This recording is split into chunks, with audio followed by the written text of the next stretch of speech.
that brings us to Brian Daley's Star Wars radio dramas. And I want to suggest to you ways that you can go about getting this. First of all, there are scripts available. Let's get that out of the way first. No matter what edition you're listening to in audio, if you can't find an audio version or you just want to be able to read through them to see the differences, to see the different scenes and that sort of thing, you can check out some script books for the individual radio plays, as they call. So you have, as they're called, so you have the Star Wars radio dramatization book. This is published by Del Rey. Okay. It says Star Wars, the National Public Radio dramatization, Star Wars radio play by Brian Daley, the original script, etc., and it is a script form for the audio on the inside, broken up by episode with some early behind-the-scenes stuff in the very beginning. You have one for Star Wars or A New Hope, there's one out there for The Empire Strikes Back, and there's one out there for Return of the Jedi. Now, each of these, at least originally, were relatively inexpensive. You could purchase most of them, in fact, maybe all of them, let's see. Yep, you could purchase all of them originally for $11. These are pretty cost-effective here. Great content, especially if you're going to be trying to read along as you listen to the audio. Of course, the real gem there, though, is the audio itself. The late, great Brian Daley, writing partner for such series as Robotech under the name McKinney, Jack McKinney, with his writing partner James Luceno, who of course you know from other Star Wars books. Brian Daley was really the master behind taking the Star Wars films and converting them into a new audio-only format for consumption through National Public Radio, and eventually they found their way onto cassette and now onto compact disc, and you can even find them through things like audible.com now if you want to download digital versions of them. There's a lot of different ways that you could get your hands on these. I want to recommend the one that I bought that is actually probably the best way to go about getting them from the standpoint of content for your money, although you're going to want to do some bargain hunting to be able to get this. This here says Star Wars, the radio drama on it, and then The Empire Strikes Back, the radio drama, Return of the Jedi, the radio drama. This is the complete Star Wars trilogy, as it's called, Collector's Limited Edition. They made 7,500 of these bad boys, and they were all individually numbered. That's not very many, 7,500. Mine's number 5064, 5064.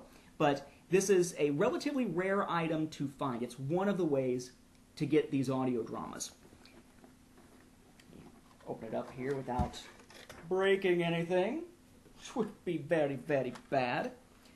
The way you're going to find this on a shelf, if you see it in a store, is this label here. I took it out and stuck it on the inside here, where it tells you a little bit about it.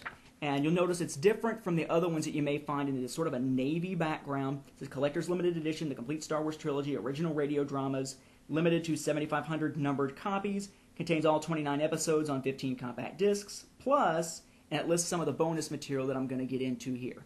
The great thing about getting the Collector's Edition set, okay, is the fact that it has this bonus material. Here's what you have. You have, to start out with, the original A New Hope radio drama, which aired in 1981. There were 13 episodes total. It ran for about 5 hours if you listen to it straight through. Okay? It's been presented on 7 CDs. And at least in the boxed sets, you'll find that one of them actually has a cover image to it, which is the same cover image you would have if you bought these individually rather than as a set. And each CD has information about what's on it and a different image up here on the top. They don't just use a stock image for each one. And your little booklet, your insert, has some behind-the-scenes type information on the inside of it. Now, in the case of A New Hope, what you have here, again, is 7 different CDs. On the back, it'll list what episode is on each CD. But with A New Hope, what you see is what you get. It is straight up the A New Hope radio drama, which aired in 1981. That's after The Empire Strikes Back, prior to Return of the Jedi in terms of release date. Excellent, really laid the groundwork for the idea of Star Wars as audio. It is an amazing thing to listen to. Has a lot of scenes in it that were removed from the film that maybe appeared in the novelization, that have been expanded here.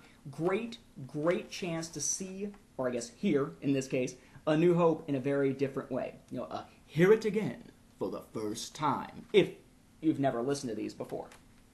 Now, Along with that, at least in the boxed set here, as I slip them back in, you have, not a big surprise, The Empire Strikes Back. The Empire Strikes Back originally aired in 1983. That's when I heard it, when I was very young, probably about 4 years old, 3 or 4 years old at the time, starting with that episode, Freedom's Winter, that you saw me sort of mouthing along with the opening of here just a little bit ago. This ran for about 3.5 hours. There's only 10 episodes this time. They cut it down from 13 from A New Hope to 10 for The Empire Strikes Back. And it's presented on 5 CDs. So you can buy it as an individual 5 CD set, or you can get it as part of one of these collector sets. Once again, same way of labeling the individual discs. Yeah, it still says the stuff on the back, still has some behind-the-scenes information inside the cover, and yes, only the first disc actually has the insert in there. Okay?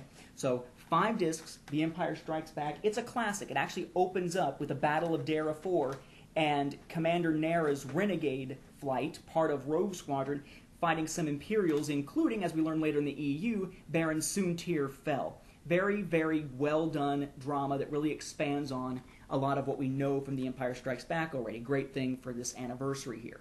Lastly, you have the one that was almost an afterthought, something people really wanted to do, but it took them a very long time to do it, and that is Return of the Jedi, that aired originally in 1996. It took 13 years to finally get the complete trilogy out there through NPR and eventually on cassette and CD. In this case, smaller again, 6 episodes as opposed to 10 for The Empire Strikes Back and 13 for A New Hope. Runs about 2.5 hours here. This is where the bonus materials come in. If you just got this individually or part of the regular boxed set, then you would have the first disc, and of course it's got some behind-the-scenes information inside the little booklet. You'd have a second disc, third disc. And it just has the 6 different episodes on it, 2 episodes per disc. If you buy the collector's edition, the limited edition collector's copy, then the first disc also in the insert includes a little guide to bonus materials here. And you'll find that the first disc, not to damage anything, includes 4 bonus tracks. Comments from 4 different individuals during the recording sessions, including Anthony Daniels, who of course plays C-3PO, Joshua Farden, Luke, for this one, though Mark Hamill played him in the previous 2, Perry King, who plays Han Solo, and John Madden, okay, not the football player. So we have Return of the Jedi with 4 bonus materials on Disc 1. You pull out Disc 2, you'll find 4 bonus materials again. You have 2 versions of the speeder bike chase, one that's dialogue only, one that is complete.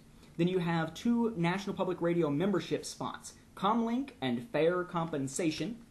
And then finally, probably most poignant, on Disc 3, you have a bonus track called A Message for Brian Daly, who of course passed away before Return of the Jedi was complete, aired, and eventually made its way out here to fans. Sort of a fitting tribute to the man who really changed the way many of us looked at the Star Wars trilogy, or at least the classic Star Wars trilogy. It's a great set to pick up. Now, different ways that you can pick this up are more cost-effective than others. Okay? If you want to just get A New Hope as a 7 CD set, you can just get A New Hope, but it's going to run you, at least retail, $64.95. Kind of expensive for just the one film. Then you want to go get the second film, The Empire Strikes Back, 5 CDs. That one's going to retail $59.95. Just a little bit less. Again, kind of expensive for this radio drama. Now, Return of the Jedi is only on 3 CDs. You'd expect it to be cheaper, and it is. It's $34.95 retail. So all told, if you want to buy these 3 as separate sets, piecemeal, you're going to wind up spending, for those 28, 29 episodes on 15 CDs, you're going to wind up spending $159.85. About $160 to get them if you buy them separately. There are 2 different options out there, though. One more expensive, one less expensive. If you go on Amazon, among other places, you can pick up the complete set that looks a lot like this, but it's not this one. It's not the limited edition. The regular edition does not have all those bonus tracks. None of the comments during production, not the 2 speeder bike chases things, the membership spots, or the message for Brian. It's just straight episodes of the radio drama. But if that's all you care about, then go ahead and get that version and save yourself some money. That set retails at $99.95, but you can find it usually around the 60s, places like Amazon, eBay, and elsewhere. So there is a much more cost-effective way of doing it. In that case, you save almost $60 off, even if you're paying retail for it, off of what you would have paid retail for the 3 separately. So great deal to get it there in the box set. You're not missing any content. If you want to get this limited edition version, which I would highly recommend if you're into the behind-the-scenes type stuff, because the behind-the-scenes stuff is really interesting, that's where things get a little tricky. This boxed set here retails for $195. And yeah, you can still buy it for that price some places. The good news is Amazon has these, at least at the time that I'm recording this, Amazon has these for about 122, 123 bucks. So you get a nice discount of, what, 60, 70 bucks. I get some more, about 70 bucks on this if you go through Amazon. It's still going to wind up being more expensive than buying the non-limited edition set, or the unlimited edition, I guess is a way to put it. But you're not getting all the bonus materials. So you're paying extra, but not nearly as much extra as you originally would have. I mean, this is retailing initially at almost $100 more than the retail on the regular edition. You can now get it again for probably around 120 some odd if you're buying it brand new. I was able to find mine on eBay for about 90, and that makes it even cheaper than the retail price of the non-limited edition, no bonus materials version of the thing. This is one of my favorite ways to experience the Star Wars trilogy. It is excellent. Listen to it with headphones on. Maybe have those scripts out. It's amazing. It is really, really good. And it is what prompted the whole genre of Star Wars fan-made audio dramas. It's what led to audio dramas that were professionally produced, like Dark Empire, Crimson Empire, the Dark Forces trilogy, the 2 Tales of the Jedi stories that they made. Heck, Brian Daley even did an old little young reader's book with the record, right? It was really just the record, a young listener's audio drama called Rebel Mission to Ord Mantell. The name is escaping me at the moment. But this is something that really laid the groundwork for Star Wars audio and Star Wars fan audio. Without this, without Brian Daley, we wouldn't have had that. Sure, the novels, they're nice. Yeah, well, some of them are nice. Yeah, the comics are decent. Okay, fine. And yes, of course, the best way to experience Star Wars films is by watching the Star Wars films. But if you want something that is an eye-opening experience that you're going to enjoy probably almost as much as watching the films themselves, especially the first time you hear these things, set some money aside, set some time aside. Pick up the Star Wars radio drama collection. You absolutely will not regret it. It has one of my highest recommendations ever when it comes to Star Wars materials. And this is coming from me, who tends to be somewhat critical from time to time. Okay? I hope you've enjoyed this short, or short as I can make it because I talk too much. I hope you've enjoyed this relatively short EU Review visual showcase. I hope you listen to episodes of the EU Review over at solosound.net. Drop some comments on our Facebook page and elsewhere, and I will catch you later. Thanks for watching.